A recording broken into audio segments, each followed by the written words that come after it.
history does not travel in a straight line. There are times in this world when things are really bad and bleak, and there are other times when, at least for individuals in different parts of the world, they look pretty good. I would say that most of us in our lifetime, life has been pretty good.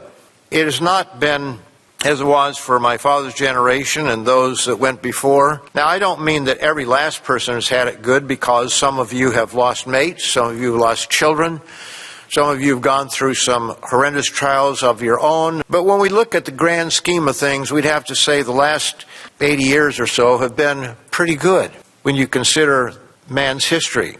There have been a lot worse times. But we seem to be entering into something that is different. We seem to be ramping up over the last few years for a change in our world. We had Mikhail Gorbachev back in 2017 says it looks as though the world's preparing for war.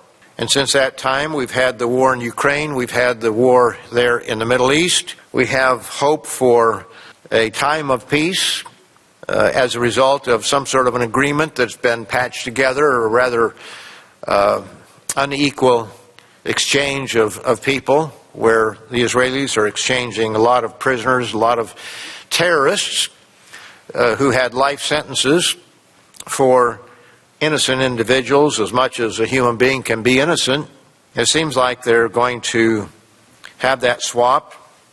And we rejoice over those who are set free, but Scripture shows there will be no peace in the Middle East. Daniel 11 says, at the time of the end, the king of the south shall attack him, and the king of the north shall come against him like a whirlwind, with chariots, horsemen, and with many ships, and he shall enter the countries, overwhelm them, and pass through. He shall also enter the glorious land, verse 41, and many countries shall be overthrown, but these shall escape from his hand, Edom, Moab, and the prominent people of Ammon. He'll stretch out his hand against the countries, and the land of Egypt shall not escape. He shall have power over the treasures of gold and silver, and over all the precious things of Egypt. Also the Libyans and Ethiopians shall follow at his heels. But news from the east and north shall trouble him, therefore he shall go out with great fury to destroy and annihilate many. And he shall plant the tents of his palace between the seas and the glorious holy mountain. Yet he shall come to his end, and no one will help him.